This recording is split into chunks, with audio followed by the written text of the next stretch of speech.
Training at Eldragon Academy is way harsher than you'd expect. Even the youngest students go through merciless drills. Right now, they're all holding heavy weights while practicing breathing techniques, trying to last as long as possible. Most of them are struggling badly, only a few manage to hold on. But one boy clearly stands out. He's not just holding the same weights as everyone else, he's got massive boulders stacked on top of them. Even the instructor is shocked by his strength and endurance. What they don't know is that this boy is the reborn strongest man on Earth, the very founder of the Eldragon family. Even he eventually died when his time came, but that wasn't the end.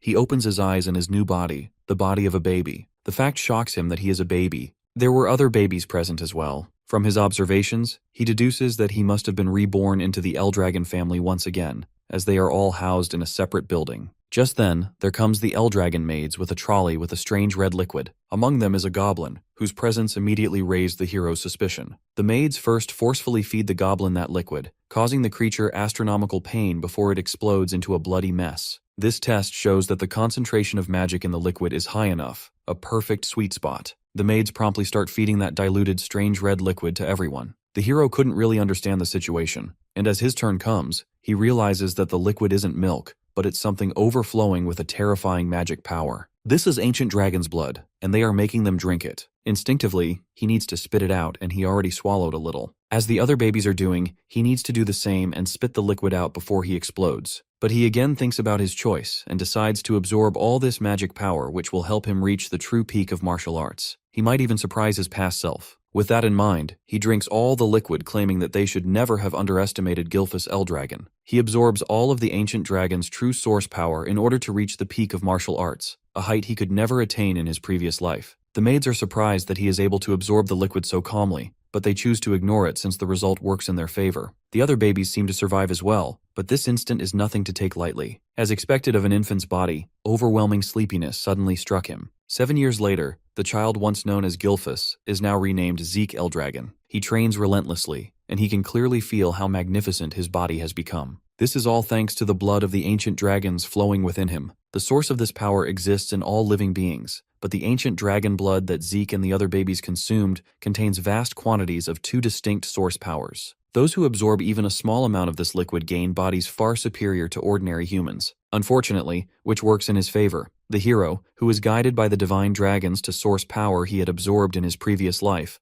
took in every drop of that ancient dragon's unique power. He undergoes a transformation so astonishing that even he finds it difficult to believe. By all logic, he should have reached at least 4 stars by now. A star is a truly compressed source of power, formed when one imagines their body as a universe, and allows a star to float within it. However, each additional star becomes increasingly difficult to form, and the more stars one possesses, the greater their strength. The hero has reached the unmatched rank of 10 stars, with the only one in the world to ever do so. It has been 7 years since he was reborn. His mother has already passed away, and his father never showed up. Being reborn thousands of years into the future shocks him, but what irks him more is the reality of this era. A millennium later, the world has become a place where the strong devour the weak. Well, isn't that 2025 in a nutshell? The clearest example of this is the dragon's trial ritual. Only the babies who survive are allowed to train as warriors of the Eldragon family. Throughout these years, not a single obstacle has been able to stand in the hero's way. Zeke tries to investigate the combat training in his family, but the maids have nothing to say, more like they aren't allowed to say. The maid he interacts with is a 3-star fighter, which is enough for basic combat training. He feels exhausted having this bare interaction even after living together for 7 years. Later, he goes towards the forest and eats the poisonous herbs as a part of his training. He first senses the presence of someone and notices an angry boar with a black mist around it, which didn't exist 1,000 years ago. Soon enough, they get into a fight and he slams the board with a powerful punch. The damage seems surprising from someone at his level, 1 star, but the quality of a star is what really matters.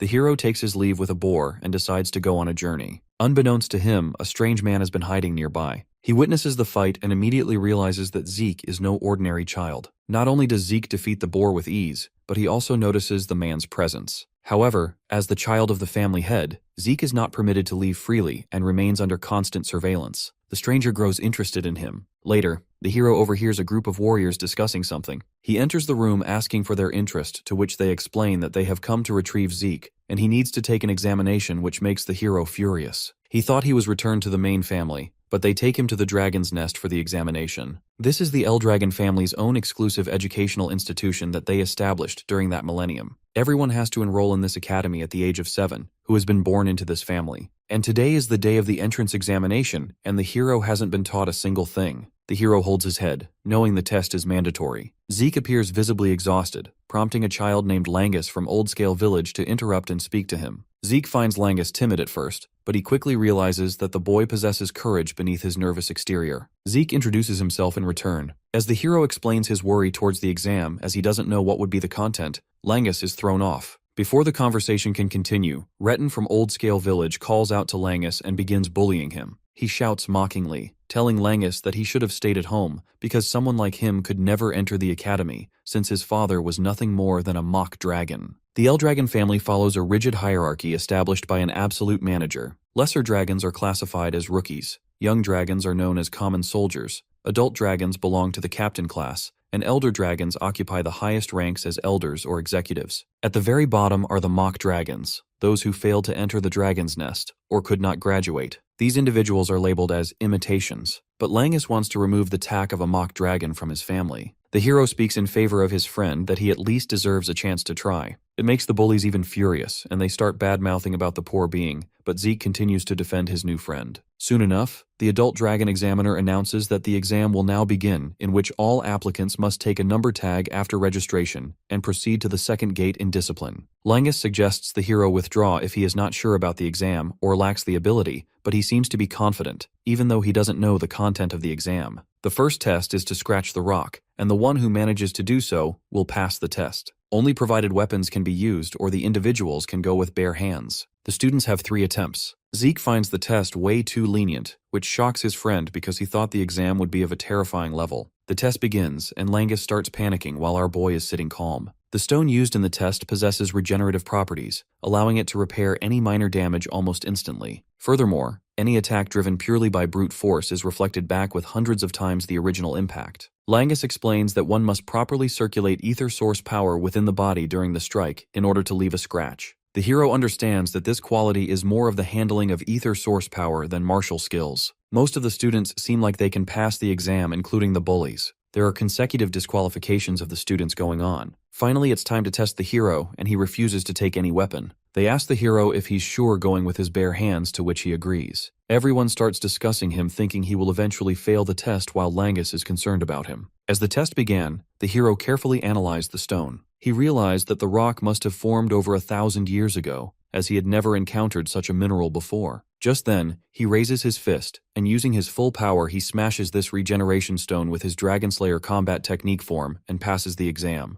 The crowd suddenly got silenced as the results were unexpected for them. Langus is filled with pure joy along with surprise. Standing nearby, the examiner narrowed his eyes, wondering if the hero might be an illegitimate child of a powerful house. After all, only warriors of 4- or 5-star rank were capable of such a feat. As a reward, the hero was handed a green potion, though he was uncertain of its significance. Later, Langus explains to him that he got a healing portion of a normal grade. Zeke wonders if this could be elixir, a potion made from extremely rare materials. It contains unique herbs with pure elixir core and from divine and phantom beasts who are so rare to find. The potion healed both old injuries and recent wounds while dramatically boosting one's ether. Due to its scarce ingredients, it was incredibly difficult to refine and almost never appeared on the market. Langus added that the potions produced by House Dragon far surpassed those sold in ordinary stores. The hero feels astonishing while his friend keeps on praising him. With that, the bullies also passed the exam, and it's Langus's turn. He chose to scratch the rock with a sword and failed to do so. It's his last attempt, and the bullies are already starting to abuse him, mentioning how it is very expected from a half-dragon.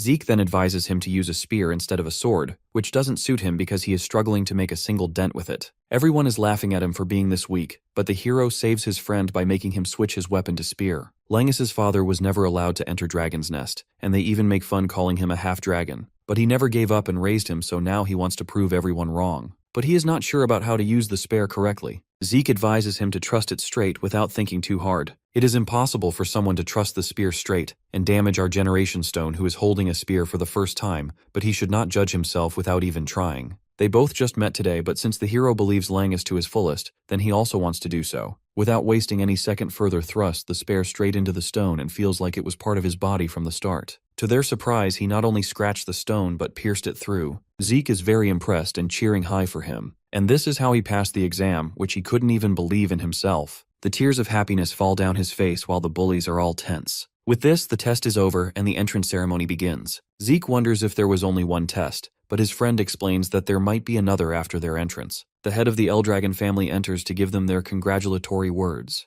Zeke comments on the head's gloomy face while Langus is trying to make him quiet. There, Zeke meets the Eldragon family's current forces with quite a few 6-star levels among them, which seems like a decent force. Balza Eldragon is the head of the family, which looks like on an 8-star level. This start level was barely a dozen in the whole world back 1,000 years ago. Zeke seems to have a hatred against his own father. There comes the words from the Lord Balza, suggesting to become the flesh and blood of Eldragon. His aura is so powerful that the students rarely manage to breathe. Everyone is crushed by his strong pressure. The hero realizes that he couldn't stand him. Just then, an elderly dragon praises the Lord's gracious words, claiming that these are all just a matter of wording, while everyone is feeling relief by changing the atmosphere. Soon enough, one of the warriors informed them that the dormitory assignments will now be announced, and those who are called should move at once. Zeke is curious if they are not going to the same place, on which his friend explained that there are 4 dorms in the Dragon's Nest. Students who are allowed into the building are assigned to one of the 4 dorms: East, West, North, and South. Zeke has assigned the East dorm of the Dragon's Nest. He roams inside the dorm, struggling to find his room, and finally reaches and presents a warm greeting to his roommate. Surprisingly, he has Lingxi as his new roommate, and they both seem happy. Zeke seems to have no plans for today, and his friend informs him that the training will start by tomorrow. Because the hero didn't know about it and was not paying attention to the announcements, his friend scolds him. The hero was planning to ditch this boring place and go on a trip,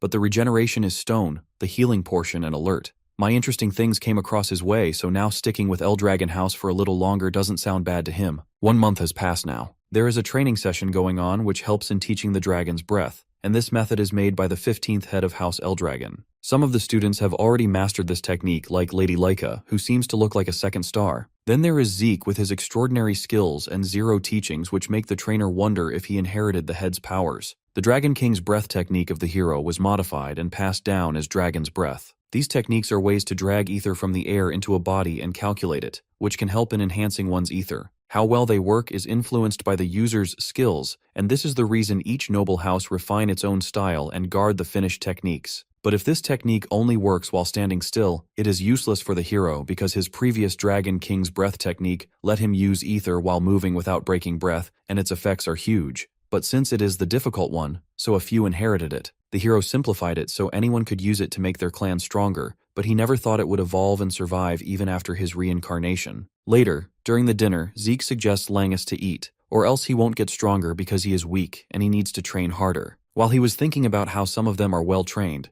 Laika interrupts the hero, mentioning that he was amazing earlier. Langus gets super nervous and informs him that she is the head's daughter. Being truly unbothered, our boy mentions that he is also the head's son. He keeps ignorantly answering her questions while advising Langus to eat food rather than spacing out. This makes her excited, and she offers him to become her subordinate, because being an illegitimate child, he needs allies. She wants him to help her become the next head, and in return she will reward him generously, but calmly refuses the offer. Even when she tries to bribe him with the head's potions, he rejects. Laika can project her ether outside her body, which is pretty impressive to achieve at her age. He aggressively informed Laika that he has no interest in being the head, and will not serve anyone because he's the strongest. Laika offers him a fight, and everyone reaches the training ground to witness the fight. Zeke realizes that things turned out to be serious, while Langus informs him that she's not only Lord Balza's daughter, but also has Typhona blood, one of the 4 great houses backing Eldragon. Like other kids, she is a genius, and just 7 she mastered every form of her house. Unfortunately, this is new to the hero because he only knew her as the head's daughter. But still, he seems confident, and not knowing things make him even more excited, even though his friend keeps on insisting that he doesn't stand a chance in front of Lady Laika. Both the fighters are more than ready. Zeke asks her the reason for which she is forcing on fighting him. It is because she wants to be the next head by defeating him, and claim the seat to make him serve under her. When the hero seems clueless about his own family,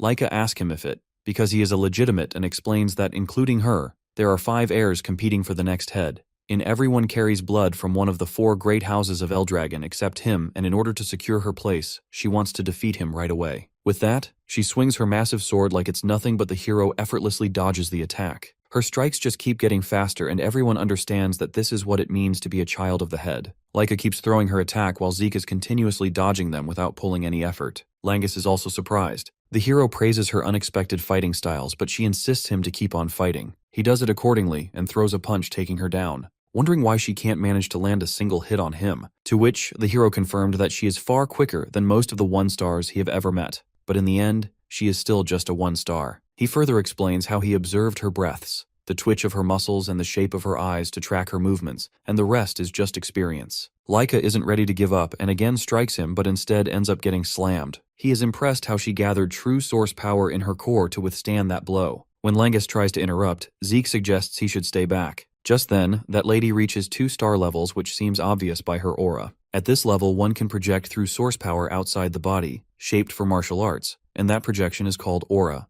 According to her, it is the hero who helped her break through to 2-star level, so now he doesn't stand a chance. With that, she throws up a fast and powerful hit, which eventually the hero couldn't manage to dodge completely.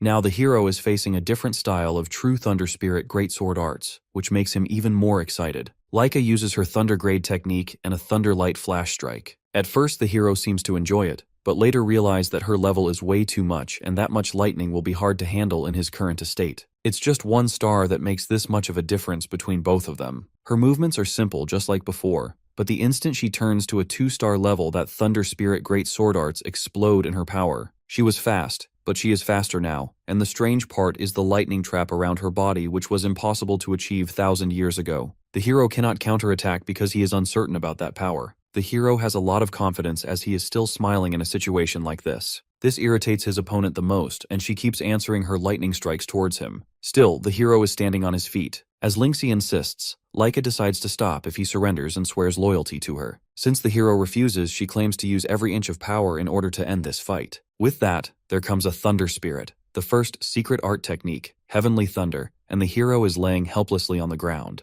The match is declared to be over, but to their surprise, Zeke again stands up, hitting an electrical strike, making his opponent curious. He explained how he was purposely taking her hitch in order to study them, and somehow he can use them as well. While he was taking those attacks, he kept using his Dragon King's breathing technique, which reacts with her lightning energy. Lightning starts generating inside his body, and he can control it himself without even realizing. He doesn't know much of the details, but according to him, her entire clan has a special constitution, and he receives a great lesson by fusing both the techniques. On top of that, thanks to Leica, he also reached the level of 2 stars, and the fight isn't over yet. Zeke seems to experience the extraordinary traits of strength, and will soon get his understanding on it. Langus is tense, witnessing the true strength of the heads, and even Leica's lightning hits are not reaching the hero. The fight is going on between the two, and after a while, the hero decides to end it by creating a new technique or a special form. While his opponent is lost in thoughts, he decides to take the charge and uses his special form, Dragon Slaying Arts, to strike a blow and takes her down in an instant. The fight was fascinating, and Leica is now in disbelief at her defeat because she even needs to surpass her brothers in order to become the next head. The hero is impressed and praises her skills with a smile. He even motivates her to learn new things since this isn't the last time, and she has to fight him again. Zeke offers Leica another battle some other day, while she considers him as an unbeatable individual. After a few hours, inside the fissure, Lord Balza restraining his Dragon Combat Arts first form. Just a word interrupts him, reporting about her daughter that she reached at level 2 star, which is quite fascinating at her age, and at the time of their graduation she can reach at level 4 or even 5 star. The Lord is still not bothered and orders him not to waste his time and talk to him when she can use the talent herself. The soldier informs him that she is recently defeated, and the one who defeated her is his own son, Lord Zeke. Balza understands because his mother also has the talent for battle, but she was long gone by the time he was born, so it is the curious part that who could have taught him skills strong enough to defeat 2 star. But he gets informed that Lord Zeke reached this level on his own without any teachings. In this case, Lord Balza commands to begin the first trial, which is premature, and most of the students haven't even reached the 1st star level. But according to him, that is equal for every individual no matter if they have trained or not. Those who cannot survive the first trial have no future, and he declared them to be unworthy of Eldragon. He commands to summon Freya back to oversee and conduct the trial, and have her keep a close watch throughout. The next day, there is a usual training going on of Dragon Combat Art. The hero is mastering Ibuki Dragon's Breath, which was developed by the 15th generation and called a combat art. but in essence it is a body enhancement technique well constructed, so even children can learn it easily. Langus asks him, and he is not training, but the hero has already mastered it. He is surprised because it was only taught just a few hours ago. Zeke asks him to turn around and develops a channeling route to transfer his energy. His friend is impressed and thinks that this training might be boring to him because he has already defeated Lady Laika. Dragonslayer combat technique is an overwhelming power along with the spatial form bond within the hero from the battle with Laika. He believes that the final form also exists, which can slew the divine dragon itself. Zeke is curious about how these dragon techniques can be handled. Since the hero has mastered all the dragon combat art techniques, he is back on usual physical training. Just then, Langus requests him to provide training because he wants to grow stronger, and the hero agrees because he takes his friend as someone worth teaching. Soon enough, Laika also requests him to train her as well because the way he overwhelmed her in the fight earlier makes her want to get even stronger to surprise her brother and the hero himself. Zeke agrees on training her as well, but asks if she is fine since her wounds should have put her down for like a month. But as she has used a healing potion, so it's nothing to worry about, or else she must be resting on a bed for about a month. Laika again confirms if he is fine by training her and doesn't need his own time to train. The protagonist is ready to train both the young talents. Later, he asks Laika if she is fine training by a person who defeated her, but she is ready to do whatever it takes to get stronger and claim the leadership. The hero asks about the reason for her being obsessed with this position, to which she explains that if she doesn't manage to claim the leadership, according to their family customs, she will end up marrying someone. In the best cases, she will marry her cousin, and in the worst, it will be a stranger. The hero gets quite upset and his hatred increases for treating people like a breeding stock. Soon enough, the announcement goes on informing about the arrival of a new instructor who came all this way to guide them despite her busy schedule, so they advise everyone to be grateful towards her. Freya steps in observing Laika's reflexes, sharp and flawless aura. They introduce her as Freya Wingkick, a member of the Black Dragon Corps. She warmly greets them all and recognizes Zeke asking about his non-surprise reactions. The hero confidently mentions how there is nothing to be surprised about and mentions her intriguing skills, which makes Freya understand why the head was so concerned about this boy. The hero is taking interest in her martial arts as there is no sound even from her boots. Later, she advises everyone to pass her test in which they have to take these crystal orbs and spend 1 month on Poisonous Dragon Mountain. It is the home of countless venomous beasts, and even brushing against a single poisonous weed can kill anyone instantly. Zeke used to train there in his past life. If their crystal orbs breaks or goes missing during the task, that student will immediately going to disqualify and initially get expelled from the academy. She advises them to control their breathing with dragon breath technique, and as long as they keep the orb intact, they will be fine. About the monsters, she suggested killing them, or else there won't be any food for them to survive a month. The students have still 5 days left in which they can each choose and learn one of the Eldragon family's basic martial arts, and survival will become easy for them once they get a fighting style. But for the ones who couldn't manage to train in these 5 days, she isn't responsible. Children throw an innocent question about if she will help them in danger, but as expected from Eldragon family, only the strong remain, so if someone can't win, he or she will simply die. Panic spreads when the students, while the hero is wondering if this family has changed this much. Just then, Freya distributes the manual for each weapon. While Langus is struggling to choose his weapon, Zeke advises him to pick a spear, the one he used in the earlier test. He even suggests Laika picking an axe, which will cover what she's lacking. After that, Freya advises everyone to train as their life depends on it, or else they will die. She further informed that during their test, the upperclassmen will try to steal their orbs as part of their task, but since the forest is huge, the rate of both of them crossing paths are rare. A wave of fear is spreading among the students. Zeke advises them to form teams if they cannot handle it alone, while he decides to go solo. He casually invites them to eat before training. 5 days later, it's finally time for their test, as they have all gathered to enter the forest. Langus nervously speaks that the time arrives, while Laika nods in agreement. He questions himself if he is truly fine to work beside her, and mutters that many belong to noble families while he is only a commoner. His fellows appear from behind and tell him that he is at the same level as them. Celine steps in and claims she also cannot believe that they work with Laika. Laika calmly replies that there is nothing to disbelieve and reminds them that all are chosen for their abilities. Langus tightens his grip on the rod and vows to give his all, and Raymond promises to live up to her expectations. Laika brightens and counts on them, then turns to Zeke and asks if he is sure about going solo. He nods with confidence while the others become nervous. Laika admits that she feels nervous too, but Zeke raises his brow and tells her that everyone there is talented enough. She questions him certainly, and he tells her that she and the others are sharp and their team's test will be easy, while Langus mutters that Zeke always remains confident.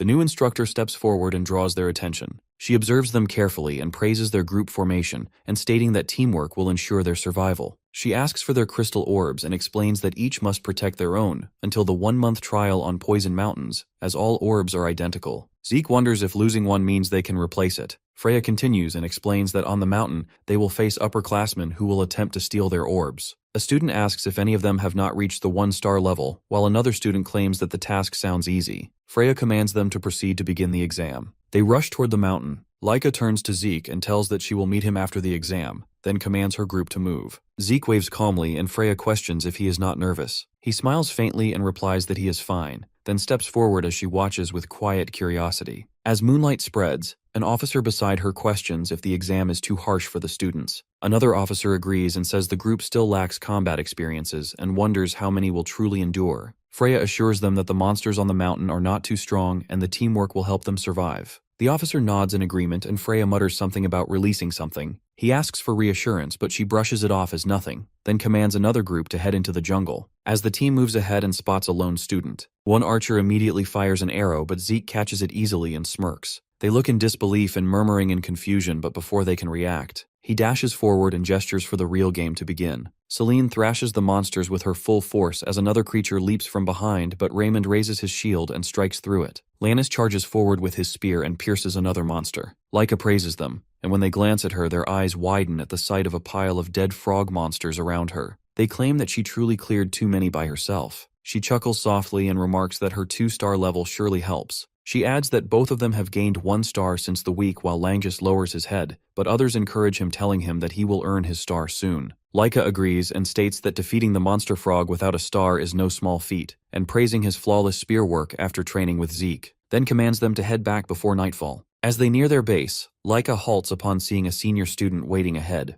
The senior smirks while Laika questions if he has some to steal their orbs. The group tenses and Raymond lifts his shield. The senior nods and claims that the test itself is to steal orbs and admits he did not expect to encounter her base first. Laika warns him to leave before they kill him, stating that he cannot face them alone. Before she acts, 3 more seniors appear from behind. The lead one unsheathes his sword and strikes at her, ordering her to surrender. She dodges and the others rush forward. Raymond shields. Celine fights back with strength and Langus struggles to resist while the opponent demands his crystal. But Langus remembers Zeke's advice when he once asked how to face a powerful enemy. Zeke had told him that it was impossible for him to win against 3 or more upper-class fighters, yet there was still a way. Langus had questioned the method, and Zeke had smiled and instructed him to exploit an opening. Langus asked how to find it, and he told him to endure and keep doing it until the opponent exposes it, because the weaker one cannot force an opening by himself. Langus had clenched his fists and asked if he could truly endure that long. Zeke explained that endurance itself won the battle, and that defeating a stronger through patience is greater than strength, and the only Laika might be an exception to that rule. Zeke had reminded him to first believe in himself and not overthink, just wait and strike when the chance appears. Now Langus grits his teeth and holds his ground, and when the opponent loosens his guard for a brief moment, he charges and drives his spear straight through him. Meanwhile, Laika continues battling her own opponent. The senior resists but realizes her strength surpasses his even though both are 2 stars. She knows that it is from Zeke's advice and ends the fight with one decisive strike. She rushes to her team and asks if they are fine. They cheer, and Selene congratulates Langus for reaching 1 star while he is still in disbelief. Laika smiles and remarks that with everyone holding stars now they can survive the exam, and wonders aloud what Zeke's might be doing. At a distance, a girl from the last group runs, trembling and questioning what kind of monster he is. Around him lie bodies of the rest of the members, and Zeke stands among them. The scattering upperclassmen are running away screaming to save their own lives. They've encountered a literal monster, one that casually took them out. Meanwhile, our boy is chilling, calling them cowards for running away. Bro basically said, "I'm not trapped in here with you, you're trapped in here with me." The kids are running faster than Usain Bolt just to escape an inferior first year. They were the one who were supposed to hunt him, but the turns have been tabled. One upperclassman slips and falls. It's like a horror scene as he watches Zeke chillingly ordering him to stand up and at least try to fight him. His golden eyes glare into this kid's soul, making him regret his life's every decision. It's so bad that the kid ends up fainting out of fear, and I imagine Batman's glare must feel the same for his enemies. Zeke is a little disappointed how easy it was for him to dismantle the group, even though they were acting so Sigma and tough at the beginning while jumping him. Noticing someone spying on him from a spot, Zeke calls this person to come out already. Seeing as they refuse to come out, he takes it as a sign that he isn't breaking any rules and is free to do anything he wants. Anyway, the person who is spying on him is revealed to be an upper dragon captain. This guy is stunned to see a mere first-year wipe the floor with his upperclassmen, and the same kid even managed to call him out for spying on him. Intrigued, the captain intends to report the situation to his leader. He returns to the scarlet-haired beauty who demands a mission report. Her men start off from the very beginning. In 1 week of the test's duration, 32% of the kids have dropped out. But the ones who survived are quickly adapting to their environments, which means the numbers won't stoop lower than that. But the moment she asks about the condition of the upperclassmen, her men hesitate for a response. The same guy who observed everything reveals how the upperclassmen are running for their lives. The instructor is starstruck with his words. It just seems so baffling because there aren't any monsters beyond the level of the upperclassmen to threaten their lives. So the big question is, why are they running?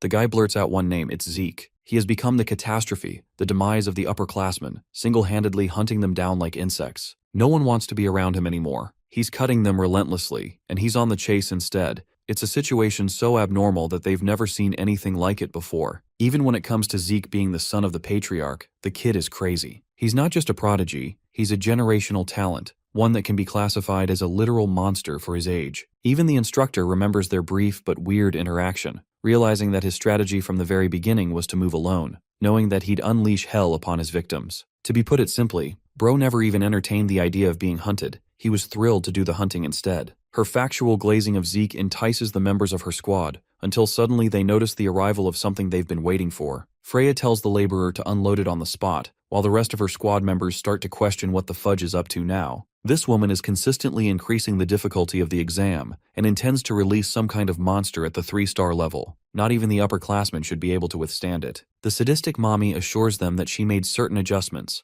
First of all, it is conditioned to only target students of the 2-star level or beyond it. This means the kids without a star or even with 1 star won't be affected. But the big question is, why is she doing this at all? Interestingly, Freya reveals that it's a direct order from Lord Eldragon, the head of the family. She's genuinely curious about the outcome of this exam, especially concerning the so-called monster that Zeke has become. She wonders if the kid can handle something of this caliber, and instructs her men to release the creature by dawn. Dawn does arrive. Langus and Celine instantly sense the ground trembling. Lady Lyca's sharp instincts inform her that something is coming, even nastier than the upperclassmen they faced. At first, Langus assumes that it must be some kind of large monster, but Lyca knows full well that whatever it is, it's terrifying. The rumbling of the ground continues, startling the students as they all begin to worry. Lyca immediately realizes that the tree behind them is toppling down, so she roars everyone to move out the way. Luckily, she was able to protect Celine, and Raymond managed to guard Langus, making sure none of them got any injuries. Shaken by the sudden collapse of the tree, Lyca grips her sword to challenge the threat, while Langus and the others stare at the creature with fearful eyes. The towering monster before them is a terrifying stone golem, one that they'd never thought they would encounter on the mountain. I love how this is the isekai version of getting out of syllabus questions for your exams. Meanwhile, our boy is in a completely different location, sitting on top of monster corpses and unconscious upperclassmen. True manhwa fans will remember that one familiar scene with Arthur from the beginning after the end. Anyway, this guy is bored as hell. He's so strong that no one can match up to him, acting like he's the Gojo of this exam. But then, suddenly, he senses an ominous presence in the distance. This isn't any monster, it's something higher than the 2 class levels, which makes him wonder if the instructor is trying to send him a coded message. Still, it's weird to use this creature against the kids who are only 2 stars at best. Besides that, Instructor Freya should have informed them about this at the beginning of the exam. But then he realizes that this sadistic woman released it on purpose, making him wonder about their plans. However, this is the perfect chance for him to cure his boredom. Motivated, Bro jumps off from his pile of victims and makes the 3-class monster his new target. Unfortunately, he's going to have to spend a while going there since it's far away from his spot. Back to the golem onslaught, Celine tries to slash the stone monster with her sword, and of course doesn't seem to get any form of damage on its hard body. She doesn't have a single scratch, but somehow Raymond thinks he's the main character and whacks his shield. Again, no scratch at all. Finally, Lady Lyca goes all Zenitsu mode and activates her lightning-style Thunder Flash technique. That ultimate move just now barely chipped the creature. This confirms that only the attacks filled with aura can damage the golem's outer shell, which means anyone below her ranks is practically useless here. Langus begs her for a plan while she rallies them up, explaining her ridiculous strategy to play decoy to distract the monster, allowing them the chance to escape. None of them want to follow this plan because it means she'll be left behind, but Lyca basically calls them weak-ass NPCs who will only get in her way. She managed to do a tiny amount of damage even after landing a powerful aura attack, which means the rest of them can't do anything with their power of friendship Naruto mindset. Her words are right, and though it's true that they can't take it down, Raymond steps up with his shield, vouching to support her just to make sure she lands all of her attacks. Laika thinks this is a reckless move, but Langus and Selene are also ready to support her, just as long as she can deal some form of damage. The power of friendship convinces her, and she orders her friends to cover her while she prepares. Lady Laika charges her attack and blitzes past them with thunderous aura. The golem reacts quickly to smash her into the ground, but Raymond is there to block the weight of the blow. Even then, it stuns his body just to block a single hit. He takes a timeout while Langus and Selene tag in to distract the golem with their repeated attacks. This allows the main assailant, Laika, to jump the golem from behind with an aerial slash. Activating her Thunder Spirit Greatsword arts, she hammers the behemoth with divine thunder, leaving trails of lightning in the sky. Upon the conclusion of the attack, the monster seems nowhere to be found. Langus comes to her rescue, as Laika seems staggered and lost. She used all of her energy just to activate that final trump card. But at least they managed to take out the monster, so she's happy that Raymond and the others are okay. But that happens to be their biggest misunderstanding as the golem suddenly emerges from the smoke, extending its hand towards the unguarded Laika. In the end, the monster snatches her in its grasp, while her friends are useless to help. She knows she made a huge mistake without confirming the kill, while Selene is terrified how the monster is still functioning fine even after basically a mini nuke. Langus wants to play a hotshot and charges in with his spear to help her, but the golem casually snatches her away, causing Langus to scream in worry. Suddenly, a gigantic tree is tossed all the way from the sky, whipping its way towards the golem. The monster is smashed with the weight of the tree, simultaneously freeing Laika in the process. Langus and his party take her to exit the dangerous area, not knowing what the hell happened. Zeke arrives with his special entry, joining in all the fun. He doesn't even care about his friends and feels ecstatic for his next victim's demise. Before all this happened, he could spot Laika's momentous final attack from far away. He knew that her group was trying to defeat the monster, but found himself severely limited to reach them in time. In his prime Kobe Bryant era, he would have instantly teleported with insane speed. Even though Laika's group is pretty good, they just can't beat a 3-star monster. It's more like a game of survival for them, a countdown until they get wiped out. Knowing that he couldn't run fast enough, our boy decided to experiment something new. Carving his fingers into the heart of a tree, he pulls it straight from the ground, showcasing insane levels of strength for a child. Then this kid sends the tree flying to God knows where, hoping that it probably becomes a ballistic missile and hits the monster. Zeke felt really good about what he did just now, because this tree-throwing technique is actually something much deeper. He talks about the dragon nurturing arts. The L-Dragon Combat Manual is given to students before taking the exam. It's an ordinary technique booklet, and it's not really a proper style, but a guide to unlock more efficient strength. The good thing is that it proved helpful to Zeke, because in his past life, he took advantage of long-range attacks as the first head. Anyway, after tossing that tree, Bro started running again. Back to the present, he greets his friends who are shocked to see him. Langus reminds him about the dangerous golem coming here to kill them all. But instead of running away, Bro feels amused to challenge a powerful monster. Interestingly, the creature doesn't seem to boast any form of life force despite having a presence. While he's casually holding a conversation, the 3-star behemoth whips a powerful punch in his way. The punch slams Zeke head-on, but here's the kicker. This kid catches it with a single palm. Thanks to his genius battle IQ, he can tell right away that the monster won't be affected by normal-based attacks, and though he could easily wipe it out with aura, he doesn't want to finish things so soon. Laika watches him practically toy with the same monster that gave them a run for their money. Anyway, the golem attempts to slam him with both hands, causing Zeke to reflect on the monster's incredible speed even for its enormous size. He ends up successfully blocking the slam, feeling some level of mild discomfort in the process. Zeke tells his friends to stay out of the fight as they could get hurt, causing them to flee from the area. Now that he doesn't have to worry about going all out, Zeke shifts his weight and ends up flinging a monster 10 times his size. He still has to take care of the creature's hard shell and wonders if the golem is just as sturdy on the inside. In order to test his theory, he powers up a punch and blazingly hammers it on the golem's body. This move is Form 1 of the Dragon Destroyer combat arts, which he combines with a second style burst to pulverize the golem's interior. The burst aspect of his technique doesn't just focus on breaking the shell, but actually crushing the creature from the inside. And just like that, with a single move, Bro one-shots the creature, having gained some level of fun from the experience. A month passes after the conclusion of the exam, and we arrive at the main estate of the L-Dragon family. Here, Zeke is summoned much to his annoyance. He reflects on the conclusion of the earlier exam, as nothing significant happened after the golem incident. Zeke's 7-year-old class members ended up dropping down to 70%, but the members who survived became familiar with death and ended up achieving the 1-star level. Shortly after the test conclusion, Zeke was forcefully summoned to meet the patriarch, his father. While walking through the hall, he mutters his annoyance while Freya reminds his dumbass to give the patriarch proper respect. She rants off about how he behaved in the exam and basically spelled his own doom in the process. But our boy doesn't understand what she means by that. He didn't do anything wrong. Freya roars at him for obliterating the upperclassmen's test, attacking them and hunting them down when it wasn't really required. Because of that, not a single one of the upperclassmen managed to acquire an orb for their personal test. They even have to retake the exam. That's how bad he ended them. Freya is frustrated with his actions,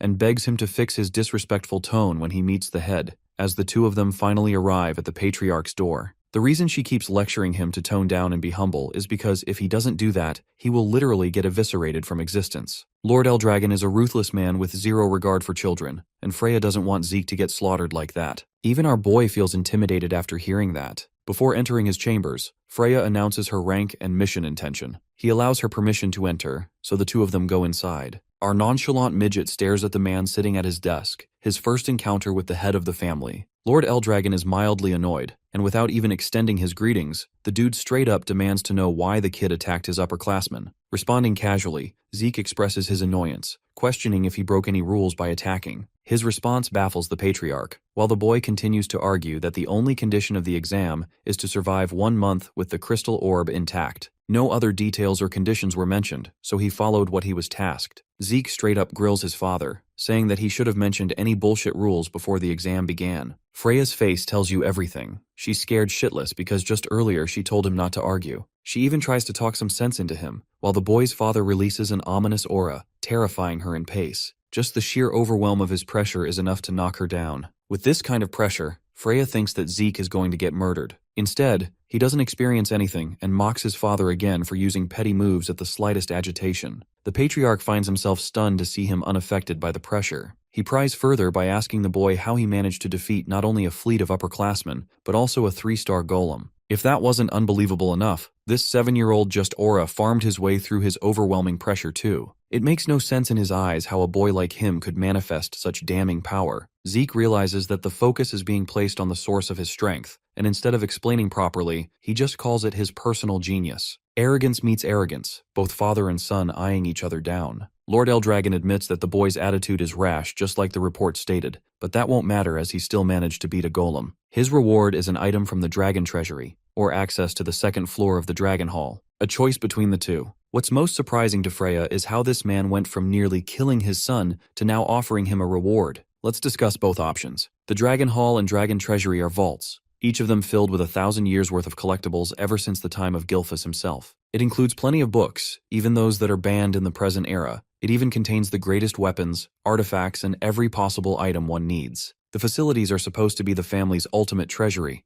but they're monitored so strictly that only a couple of students are lucky enough to enter inside. The 2nd floor of the Dragon Hall is also special, requiring tremendous accomplishments for its access. Freya can't believe her eyes. This kid is acting like a brat and he still got rewarded by his pops. To piss him off, Zeke taunts his father to give him access to both rewards. Lord Eldragon demands him to leave, but the kid disobeys a direct order and complains that he's got more questions to ask. Freya knows this clown is going to get himself killed through his tongue and grabs him to leave right away. She's like a worried mother protecting her child. But as she's dragging him away, the kid leaves on a final note. Zeke humiliates his father that the more he tries to subdue his emotions, the further he will become from being the strongest. In that moment, Lord Eldragon watches a manifestation of Zeke's might, making him an equal to him in potential. Freya shuts his ass and takes him away, leaving Lord Eldragon to reflect on the kind of presence he just felt. In the next scene, the instructor is ranting again, shouting at the idiot for acting disrespectful against the leader, ignoring all her warnings. Zeke tried his best but ultimately gave up.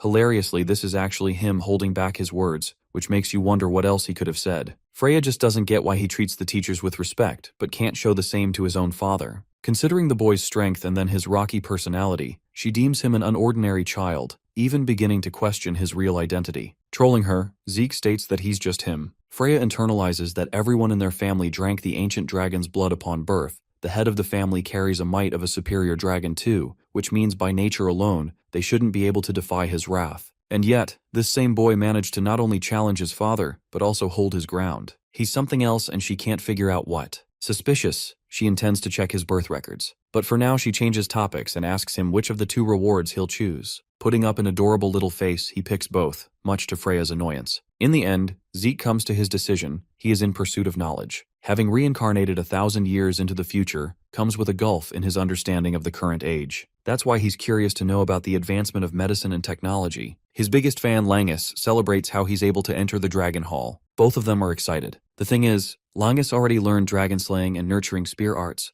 but this is an even greater opportunity for him to master a new martial art. Lady Laika comes along, sharing that they needed to act quickly because there is also a time limit. The first floor is of the basic level, and they're told to borrow one book only at one time, which is why they needed to pick wisely. At the same time, Laika came to learn about Zeke's personal reward of being able to choose between the treasury or the hall. She's surprised that he ended up picking the dragon hall instead of choosing a weapon or something. Our boy would have definitely done that if not for the fact that he's way behind on the knowledge of the current era. The books of the second floor are the best part. They're rarer than even the first, and only Zeke has access to this level. Still, Laika thinks nothing in that library can surpass her thunderclap greatsword art techniques. While she's glazing herself, Zeke zones off. In the next scene, the supervisor informs them that they only have 5 hours for the hall. It's hard to tell if this duration is considered long, but anyway, Laika comes up with a strategy to pick one book that they want to borrow, and use the rest of the time to read the others that can't be borrowed. Fast readers would benefit here a lot, but Langus is interested in honing on a martial arts book to read in 3 hours. It's difficult to choose the right book for each person, especially in a hall as grand as this one. As they're teleported inside, the party members become ecstatic at the glory of the Dragon Hall, exceeding Zeke's expectations far more than he imagined. He sets his sights on obtaining a piece of book that will knock the wind out of him, and so begins the reading experience. Zeke wilds out the second he gets his hands on the books. He's out here blitzing through content related to magic and chaos. It's too much information for him to just give up on. 1,000 years have left an incredible mark. Turns out that in that time span, their world ended up forming a connection with another one. Nearly 900 years into the past, a gigantic crack shook their reality, creating a dimensional wall called a rift. From it came the chaotic otherworld, the chaos realm Kansei. This world inhabited monsters birthed from the element of chaos, and in order to resist their wrath, the people of Zeke's world ended up forming primal energies within their bodies. The Eldragon family is responsible for aiding humanity against the tides of chaos. This allowed many bonds to form between families on the battlefield. 4 special warriors ended up marrying members of the Eldragon house, which ended up forming Typhona, Fafwild, Levias, and Bahamut factions. They're now considered the 4 great Eldragon families,